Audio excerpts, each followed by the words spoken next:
Manly.p.Hall, a man who had a passion and love of the esoteric and occult, wishing to share it with the people of the world while preserving rare works and artifacts. Born March 18, 1901, in Peterborough, Ontario, Canada, to father William S. Hall, a dentist who he never knew, and mother Louise Palmer, a Rosicrucian chiropractor who moved to Alaska to do her work for 15 years. So Manly was primarily raised by his grandmother, who left a remarkable impact on him. Later in life, writing a book on the impact she had on him called Growing Up with Grandmother. He was reading Blavatsky at a young age instead of the usual books, and in 1919 Manly made the move to Los Angeles to reunite with his mother, giving up his Wall Street job. She was living in Santa Monica, and soon after arriving, Manly was engulfed with his passion for the occult, and at this time he became the preacher at the Church of the People in the Trinity Auditorium. Soon Manly was giving his first lecture, being on reincarnation, and his first publications were two small pamphlets, the first being The Breastplate of the High Priest in 1920, and between 1922 and 23 he wrote 3 books, The Initiates of the Flame in 1922, and The Ways of the Lonely Ones the same year, and the next was The Lost Keys of Freemasonry. Though not being a Mason at this time in 1923, the other pamphlet was Wands and Serpents in 1927. He was ordained at this time and a few days later elected as a permanent preacher at the church. And by the early 1920s, an oil heiress and her daughter Carolyn Lloyd and Essel began giving Manly generous donations, and he used this money on trips to Europe and Asia to study the beliefs, tradition, and lives of its peoples. And while on a trip in the 30s, Manly won in a Sotheby's auction many rare books and manuscripts on alchemy and esoteric subjects. And due to the current economic issues, he got these at a great price, it said. In 1928, he was using word of mouth and print to help fund his book, The Secret Teachings of All Ages, estimated to cost $150,000 to publish. He spent 4 hours each day on the book in the southwestern LA home of Mr. and Mrs. Young. From the Philosophical Research Society files, it indicates that the book cost anywhere between $50 to $100, being published by H.S. Crocker Company, under the condition that John Henry Nash designs it, and the illustrations being done by John August Knapp. Only one mistake was made in the book, and that was Helena Blavatsky's name, being that they put Helen instead of Helena. There was a special edition bound in full vellum and stamped in gold that was presented to the Crown Prince of Sweden at a ceremony held in the Mayflower Hotel in Washington, D.C. on October 15th in 1928. Among the celebrities who were there was U.S. General of the Armies John Pershing, the Charge d'Affaires of France, the secretaries of the German and Japanese embassies, and the Grand Master of Masons in the District of Columbia. At this time, and especially after the book, Manly became increasingly more popular for his interpretations of ancient writings, especially in the metaphysical movement. The secret teachings challenged many's assumptions, making them rethink their thoughts and beliefs. As one writer put it, the result was a gorgeous dreamlike book of mysteries, symbols, concise essays, and colorful renderings of mythical beasts rising out of the sea, angelic beings with lions' heads presiding over somber initiation rites, of torch-lit temples of ancestral civilizations that hand-mastered latent powers beyond the reach of modern man. Manly authored many more books and essays, over 150, while giving 8,000 lectures in the United States and abroad, writing even more magazine articles. In 1938, Manly appeared in the intro of When Were You Born, a murder mystery film where astrology was a key to the plot, being directed by William Morgan. Hall was the original writer of the story and was credited as a narrator. And by 1942, he was as popular as ever, speaking to a record-breaking audience in Carnegie Hall, the subject being The Secret Destiny of America, which later became a series of books. Manly alleged that America was created by a secret sect of philosophers as an experiment based on religious freedom and self-governance. He almost always ended his lectures with, "Well, that's about all today, folks." At the signing of the Declaration of Independence, he claimed that an angel was there, helping even sign it. Again, in 1945, he spoke at a large audience at Carnegie Hall, this time on Plato's philosophy of global democracy. Manly left behind another legacy, though, his home, in what a recent LA article describes as the strange-looking Mayan-style mini compound on the Los Feliz Boulevard across from southern boundary of Gareth Park, right next to the traffic jam-prone access to the Highway 5 freeway. Manly would frequently visit the Yucatan to examine the Aztec and Mesoamerican archaeological sites at this time. His followers and friends went to great lengths to keep any gossip from getting out, and due to this, little is known of his first marriage, which occurred on the 28th of April 1930 to Faye DeRavin, his secretary, and this marriage was said to be an unhappy one. Some say this is due to Faye being jealous of his success, or to not being credited for helping in the secret teachings, or that her valet supposedly had a crush on her. And with his second marriage also being an argumentative one. The first marriage was never discussed by friends, and sadly upon her suicide on February 1941, Manly removed her name off most of his papers. And in 1946, Carolyn Lloyd passed, leaving Manly a house, $15,000, a share of the oil field profits for 38 years estimated to be $10,000 annually, and after a long friendship with Marie Bauer, they married on December 5th, 1950. Though it was argumentative, it was said to be a happy one.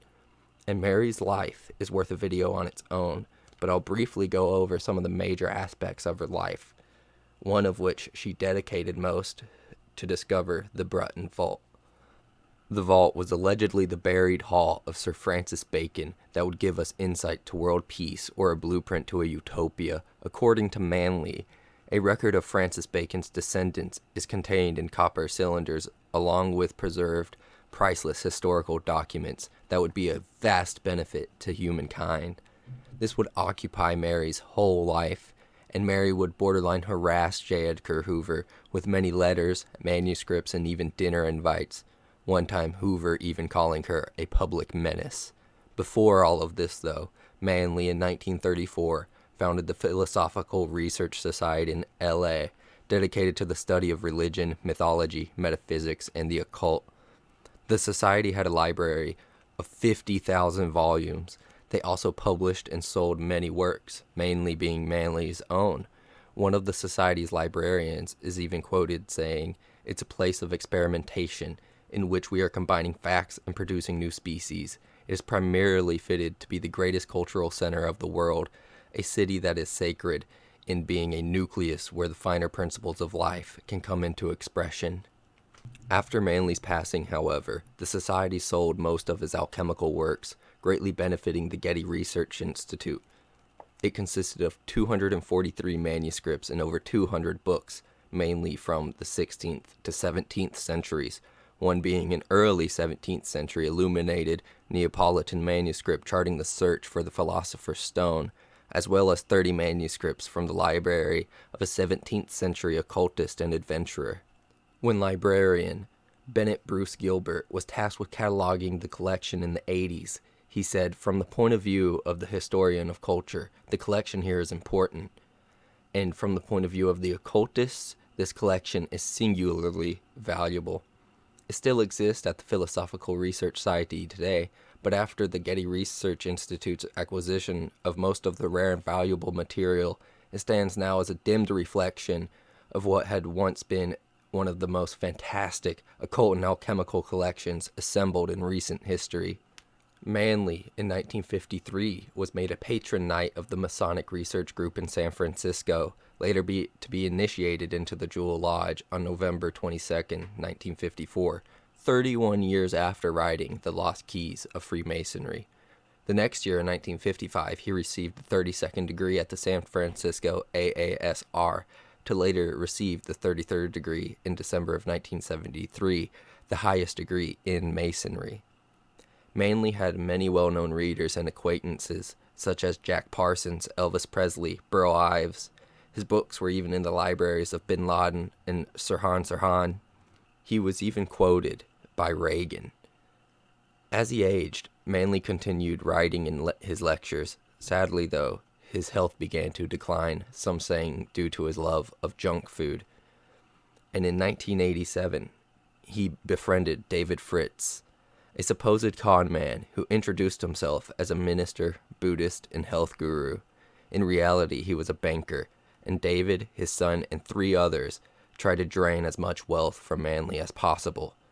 And David apparently played the role well, being made a benefactor in Manly's will. Now I will be going over Manly's death and his final days, and I am not stating that Manly was or was not murdered, and I will just be going over the events that led to people's opinions and theories. David had used many unorthodox methods to heal Manly. Manly truly believed that David was a healer, though Mary said they made him much worse. And these are Manly's final days according to his wife Mary. Sunday morning, August 26th, under the guise of a caravan trip to Halcyon, California, to Mary's daughter's home because Manly was invited to speak at the local Church of the People. Manly was excited for this trip, and before leaving, David put his car on a trailer attaching it to the RV.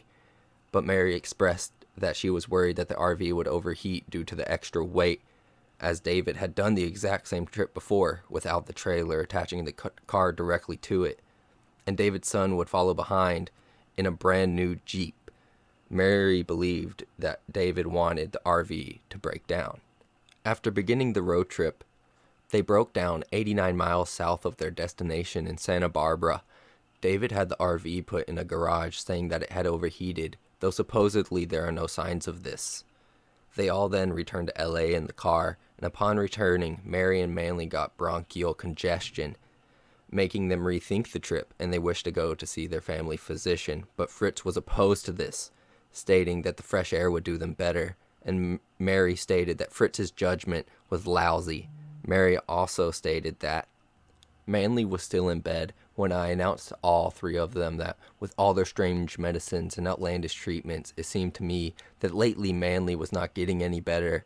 Also that Manly was getting over-dependent upon their unreasonable methods and ways, that he was acting strangely frightened after Fritz and his gang left the house.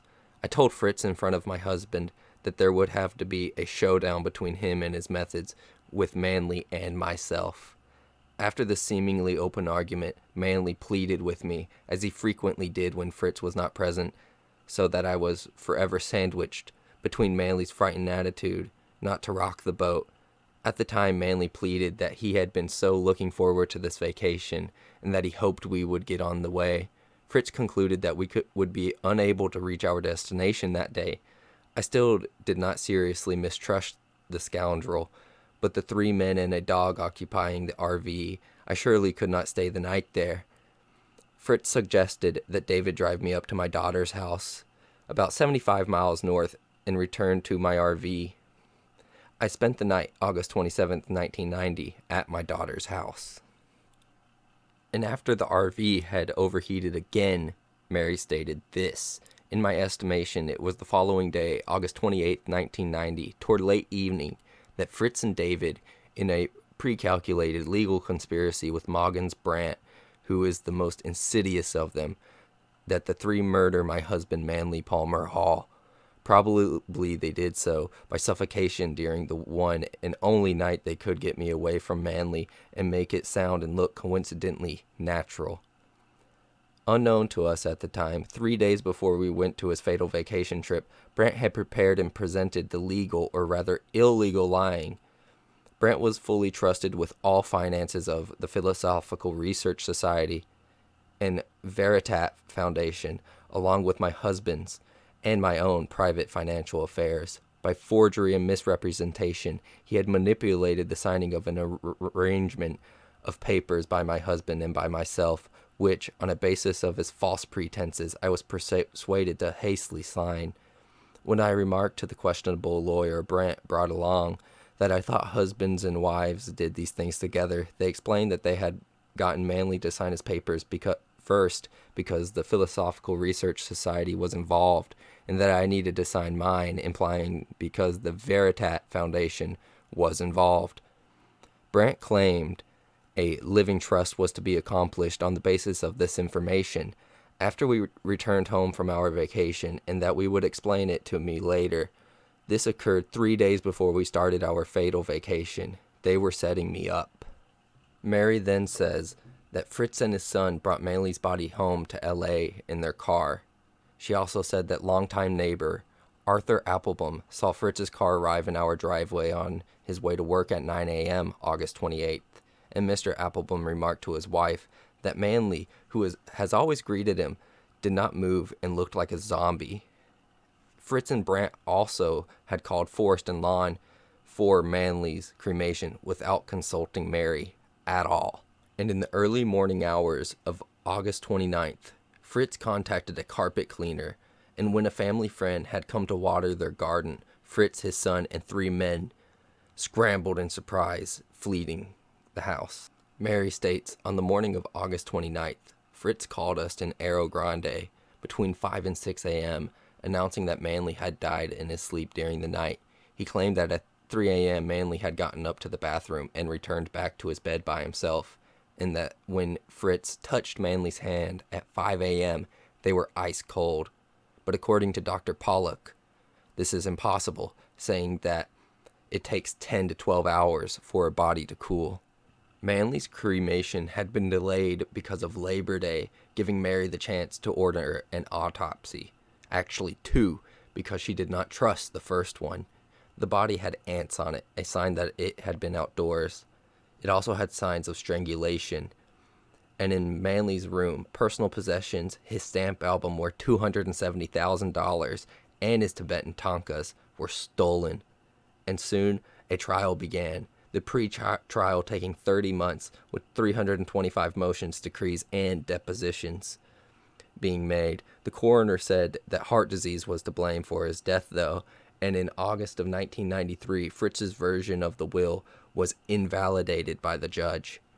However, the trial for the library at the Philosophical Research Society continued, and some highlights of the library at this time were Babylonian tablets and a Japanese sutra written in blood. And by the end, Mary got the Hillhurst Avenue home, $50,000, the stamp collection, 214 Rosicrucian and alchemical works, and $120,000 from Fritz. The passing of Manly, the trials, drama, it all greatly disrupted the society for a time. The society wanted it all to be behind them. They saw it at odds with Manly's beliefs. And today the society's library is still preserving the beliefs, traditions, and religions of the world.